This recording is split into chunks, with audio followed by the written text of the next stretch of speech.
Welcome to Crime, Corruption, and Cocktails, the true crime podcast where we look at cases of corruption and negligence and examine their historical and cultural implications. Today, I'm drinking a ginger beer.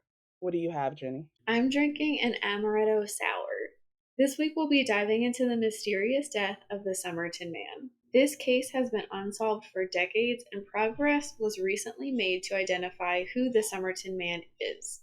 Before we get started, we wanted to let everyone know that this episode will include discussion of suicide. Our case starts on the evening of November 30th, 1948, on Somerton Beach, a seaside resort a few miles south of Adelaide, Australia. A couple spotted a well-dressed man lying on the beach with his head leaning against the seawall, legs stretched out and feet crossed. He extended his right arm upward, then let it fall back to the ground. The couple presumed that this man was drunk. The next morning, the man was lying dead in the exact same spot. A half-smoked cigarette was sitting on the man's collar as if it had fallen from his mouth. The man was taken to the Royal Adelaide Hospital 3 hours later. There, Dr. John Barclay Bennett put his time of death at no earlier than 2 a.m. and noted the likely cause of death as heart failure, adding that he suspected poisoning. The Somerton Man was well built, about 40 to 50 years old, 5 feet 11 inches tall, with gray-blue eyes and gingery brown hair that was graying at the sides. The contents of his pockets were spread out on a table and included tickets from Adelaide to the beach, a pack of chewing gum, some matches, 2 combs, and a pack of Army Club cigarettes containing 7 cigarettes of another more expensive brand called Concetas. There was no wallet, no cash, and no ID. None of the man's clothes had any clothing tags, and one pant pocket had been neatly repaired with an unusual variety of orange thread. The results of the post-mortem did little to identify the man or what had caused his death. It revealed that the corpse's pupils were smaller than normal and unusual, that his spleen was, quote, strikingly large and firm, about 3 times normal size, end quote, and his liver was distended with congested blood. In the man's stomach, pathologist John Dwyer found the remains of his last meal, a pasty, as well as blood. The blood suggested poisoning, though there was nothing to show that the poison had been in the food. The man's peculiar behavior on the beach seemed less like drunkenness than it did a lethal dose of something taking slow effect. But repeated tests on both blood and organs by an expert chemist failed to reveal the faintest trace of any poison. No cause of death was ever found for the Somerton Man. Coroner Thomas Cleland was stumped. The only practical solution, he was informed by an eminent professor, Sir Cedric Stanton Hicks, was that a very rare poison had been used, one that, quote, decomposed very early after death, end quote, leaving no trace. The only poisons capable of this were so dangerous and deadly that Hicks would not say their names aloud in open court. Instead, he passed Cleland a scrap of paper on which he had written the names of 2 possible candidates, digitalis and strophanthin. Hicks was suspicious of strophanthin, a rare glycoside derived from the seeds of some African plants. Government chemical analyst Robert Cowan said, quote, I think the immediate cause of death was heart failure, but I am unable to say what factor caused heart failure, end quote.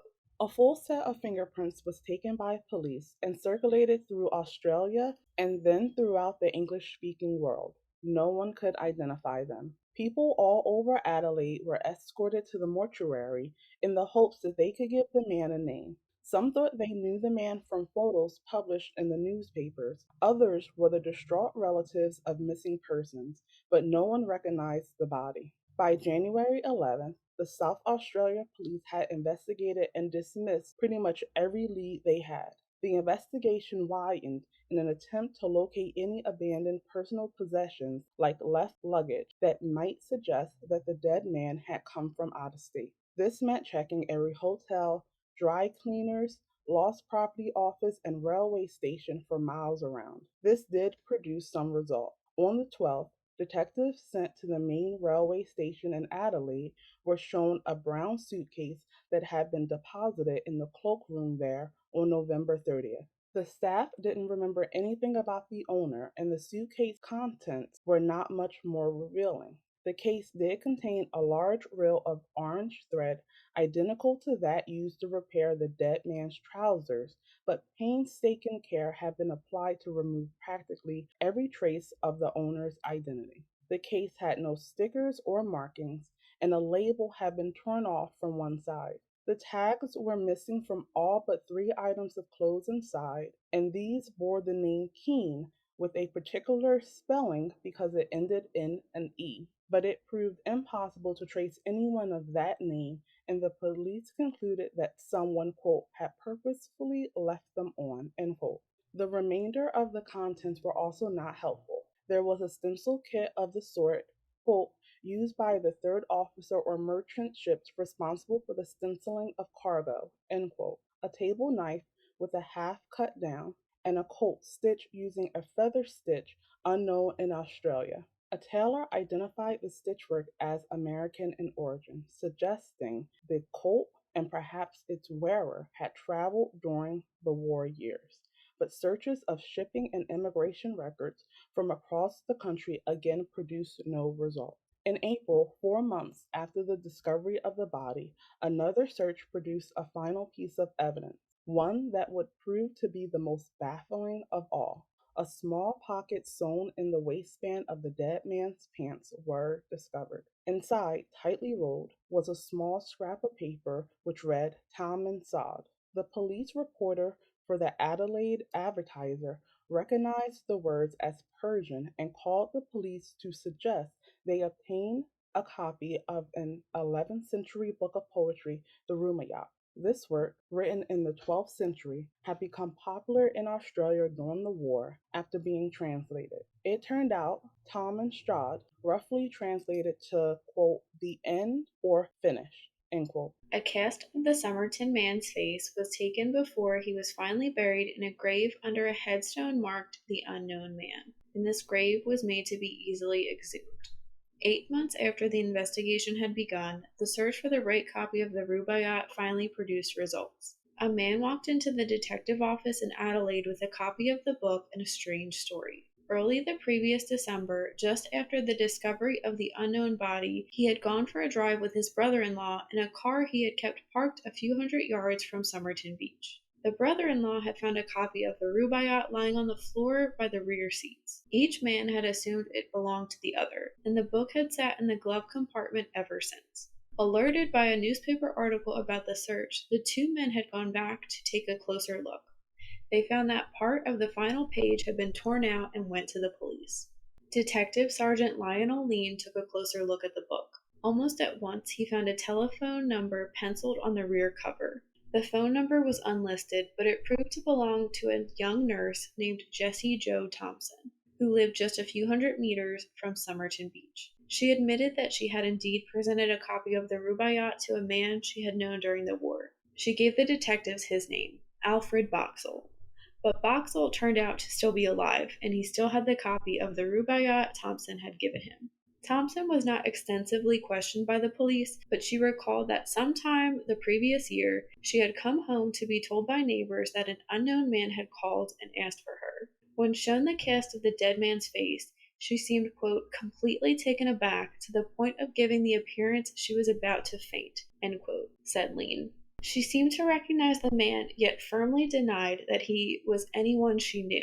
The only remaining clue was the faint impression of writing Sergeant Lean had noticed in the Glenelg Rubaiyat. When it was examined under ultraviolet light, 5 lines of jumbled letters could be seen, the second of which had been crossed out.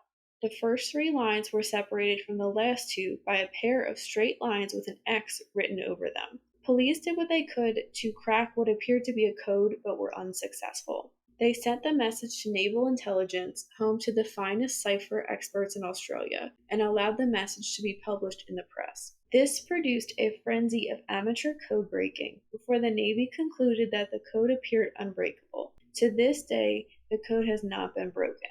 The case went cold, but gained popularity over the past few decades with armchair investigators. In April 2021, the Somerton man's body was exhumed in order to analyze his DNA and hopefully be identified. Des Bray, South Australia Police Detective Superintendent, said, quote, "It's important for everybody to remember the Somerton Man is not just a curiosity or a mystery to be solved. It's somebody's father, son, perhaps grandfather, uncle, or brother. And that's why we're doing this and trying to identify him." End quote. So, like we said, the case has been unsolved for many decades, but let's look at some theories as to who people think the Somerton Man was and how and why he died. So the first theory is suicide. This theory simply states that the Somerton Man poisoned himself and died by suicide. He had the cryptic phrase "the end" or "finished" from the Rubaiyat on his person at the time of his death, leading many to think that he was suicidal. Another man in Australia took his life by poisoning himself, and a copy of the Rubaiyat was found with his body. Another theory, and perhaps one of the more popular ones, is that the Somerton Man was a former or secret lover of Thompson and the father of her son. The Somerton Man was killed so that he could stay away from the child or Thompson. People pointed out that Thompson was shocked and nearly fainted when shown the body cast. She told the police she didn't recognize his face because she had met someone else and didn't want to complicate matters. She lived just hundreds of meters from where the Somerton Man's body was found. Some also think that her son looks like the Somerton Man. They both have similar dental abnormalities, and Thompson was unmarried the year her son was born. It's theorized that they knew each other during wartime. Her current boyfriend or someone she knew possibly killed the Somerton Man to get him out of their lives. It can also be connected to the first theory, as he may have committed suicide because he wasn't allowed to see his child. Another very popular theory is that the Somerton Man was a spy and was killed by fellow spies. His death took place near the start of the Cold War, and Russian spies were known to be in the area at the time of his death. And Jo Thompson's own daughter theorized that her mother could have been a Soviet spy. She said that her mother had a quote unquote dark side and claimed to have known who the Somerton Man was. There was also a British rocket testing facility within several hundred miles of Adelaide. And the chemicals found in the man's system are not common, easy to get drugs. And it's been suggested that the poison was administered to him via his tobacco. So this could explain why his Army Club pack of cigarettes contained 7 different types of cigarettes. And Alfred Boxall, the man that Thompson claimed to have given the Rubaiyat to, he also worked in intelligence during World War II. Years after the Somerton Man's death, an investigator stumbled across a neglected piece of evidence, a statement given in 1959 by a man who had been on Somerton Beach. A witness told police that he had seen, quote, "a man carrying another on his shoulder near the water's edge," end quote. And he also said that he could not describe the man. The witness claimed he saw this while walking toward the spot where the Somerton Man's body ended up being found. The witness again assumed that he was someone carrying a drunk friend, but could the Somerton Man have been the person that was being carried? Some other reasons as to why people think the Somerton Man could be a spy is because he was in good shape, had very defined calves. There was also that strange code found in the book, which could have been a secret spy code, and the labels of his clothing were removed. So, Del, what do you think led to the Somerton Man's death, and do you think this case will ever be solved, or will the man ever be identified? So I think that he was a spy and that he was sent on a mission to Australia. But a lot of times, governments don't want their spies to have any actual familial ties. And so the fact that he possibly had a son could have led to whoever was his agency to need to get rid of him. And they did that through poisoning him. It's not a surprise that governments would have access to that type of poison. And because he worked for them, they would know what the best method would be to actually administer the poison, such as putting it in his cigarettes. I do think that Joe Thompson knows way more. And I think that while I don't think that she is a spy, I think that he may have divulged information to her that he shouldn't have. I don't think that this case is ever going to be solved, and I highly doubt he's ever going to be identified. One thing that happens when governments get rid of their spies, it's very hard for the general public to really know exactly what happened. I think that in some classified file somewhere in Australia or America or Russia, there is a complete dossier on what actually happened, but that's the type of stuff that's under the highest national security and likely never to be declassified.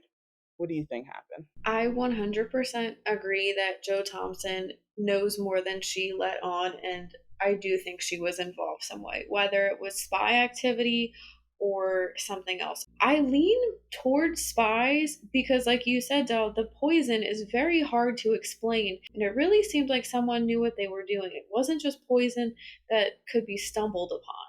So I think he was definitely murdered. Maybe he knew too much information. Maybe he got involved with the wrong people. He wasn't, doing his spy duties well. I don't know. The Joe Thompson thing really pisses me off. I think she really was the key. It's clear that she knew him in some capacity. You don't just pass out because you see a cast of a stranger's face, even if they're dead. I'm sure it's very uncomfortable and unsettling, but I don't think the average person would pass out by that. This was in the late 40s and people weren't used to seeing stuff like that, so I guess I'll play devil's advocate there. But it's no coincidence that her phone number was found in that copy of the Rubaiyat. I think her unwillingness to identify him also supports that spy theory. Because if she was a spy, she obviously needed to protect herself. And that eyewitness account of seeing someone carrying a man's body, if that's true, I mean, that really supports the murder theory. I think suicide is probable, but I don't really give it much merit in this case. I wish we knew if the police looked into the man who turned in the copy of the Rubaiyat, because that story is so strange and coincidental to me. I guess I can see, someone that killed him just tossing the book in maybe a car that had an open window, or if the car was unlocked, they just placed it in there. But I don't know, that kind of seems like you want to get caught almost if you're doing that. Like, it's not the best way to get rid of evidence. So I think that whole thing is so weird. Like we're theorizing, the Somerton Man could potentially have been a spy. And he's not the only John or Jane Doe that has been killed, unidentified, and is believed to be a spy. So, the first such example is the East Style woman. In November of 1970, the badly burnt body of a woman was found in a remote spot in Norway's Eastalian Valley. The front of her body was so badly burnt that they could not imagine what she originally looked like, and police found nothing to identify the woman. An autopsy revealed a bruise on her neck that could have been from a blow or fall, smoke particles in her lung, a high concentration of carbon monoxide in her blood, and 50 to 70 sleeping pills in her stomach. The autopsy concluded the woman died from a combination of carbon monoxide poisoning and ingesting a large number of sleeping pills. Days later, police found two suitcases at Bergen's railway station's left luggage department. One of the suitcases contained prescription free glasses and a fingerprint that matched the woman's. The suitcase also included clothes, several wigs, German and Norwegian money, and Belgian, British, and Swiss coins, a comb and a hairbrush, cosmetics, some teaspoons, and a tube of eczema cream.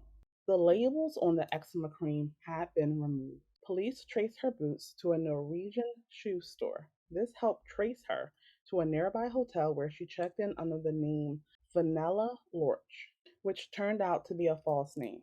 She had checked into several hotels under various false names using multiple passports. She had asked for multiple room changes at the hotels as well. People speculated she was a spy. There weren't many foreign tourists in the area, but there were many Russians and Israeli spies in Norway during the Cold War. Israeli agents were even questioned and asked if they knew her. Security services were interested in reports that the woman had been seen observing the military test out new rockets in western Norway, but there weren't any clear conclusions from their investigation. She had been wearing a lot of clothes that did not have tags on them, and labels on her cosmetics and medications were torn off. Police also found a coded note in one of the suitcases. It appeared to show dates of when she traveled to different cities. Her death was determined to be a suicide, but many disagree, including police. Several tissue samples from the woman's organs have been stored at Auckland University Hospital in hopes of extracting DNA.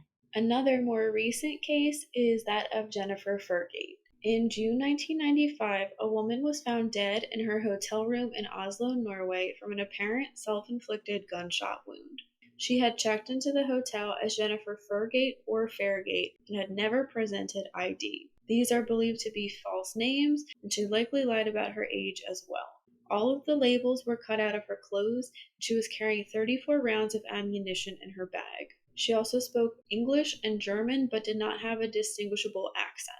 Though she had multiple bras and items of clothing for her upper body, the only clothes for her lower body she had were the ones she was wearing at the time of her death. A witness described her as wearing a skirt, but this was missing from the scene, as was a pair of shoes a room steward said she saw when she cleaned the room. Her body was exhumed in 2016 and DNA samples were taken for the first time. She has yet to be identified. But because of her lack of clothing, supply of ammunition, well kept appearance, missing items, as well as her knowledge of different languages, some believe that Jennifer Fergate was a spy. Like we said, DNA was recently taken from the Somerton man's body in hopes of identifying living relatives. Each year, an estimated 4,400 unidentified bodies are found, and about 1,000 of them remain John or Jane Doe cases after a year passes. But investigators and family members are using genetic genealogy to help identify these nameless individuals. One of the popular American genetic genealogy nonprofits is the DNA Doe Project. The DNA Doe Project takes a sample of the unidentified person's DNA and puts it through genome sequencing to develop a full genetic profile. From there, potential family members are identified through this DNA database, and genetic genealogists map out a family tree in hopes of discovering the identity of the Jane or John Doe. Uploading DNA profiles to GEDmatch is encouraged for people who have missing family members. Many of these cases are solved when distant family members come up as a match. Quote, it's the second and third cousin matches that really crack these cases.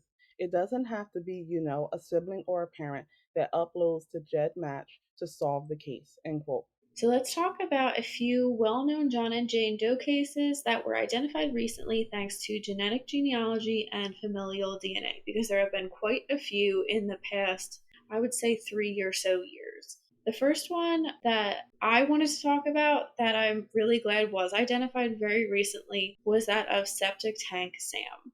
So in 1977 in Alberta, Canada, a man's body was found in a septic tank on an abandoned farm. He had been shot, beaten, burned, and sexually mutilated. His face was reconstructed several times in hopes of a family member or friend coming forward to identify the man. On June 30th, 2020, he was identified as Gordon Edward Sanderson of Edmonton, Canada. Using DNA extracted from Sanderson's bones, Houston based Othram Inc. built a genetic profile and family tree by uploading his information to American public genetic databases. Mounties used the results to reach out to possible family members and then matched his DNA to his sister Joyce Sanderson last year. Gordon's killer is most likely dead and yet to be identified, but we really hope that his family has some peace of mind. So, the next case is that of Anita Patel. The body of a woman was discovered on March 14, 1968, in a Huntington Beach, California farm field by three boys who were playing.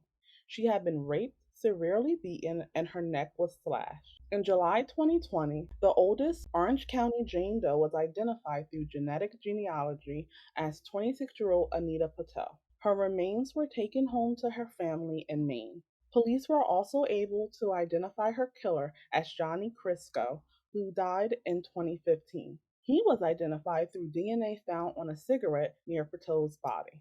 It really seems like the use of familial DNA and genetic genealogy is going to be even more commonplace like in the next decade to solve crime. So what are your thoughts on the use of those two factors?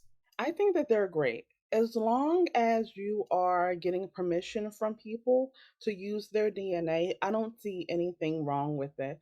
And I actually think that it's probably going to become more and more common as people learn about this technology. What do you think about it? It's really exciting to see, in my opinion. I love hearing stories about it. The only thing is, it's very expensive right now to get this done. And, this isn't something that like the average police department is probably going to reach out to someone about. It takes a lot of funding, and I would assume private funds to do stuff like this, or to at least assist the police in doing so. So hopefully it will become more commonplace and less expensive. That wraps up this week's case. Thank you for listening. Let us know in the comments who you think the Somerton Man was and what caused his death.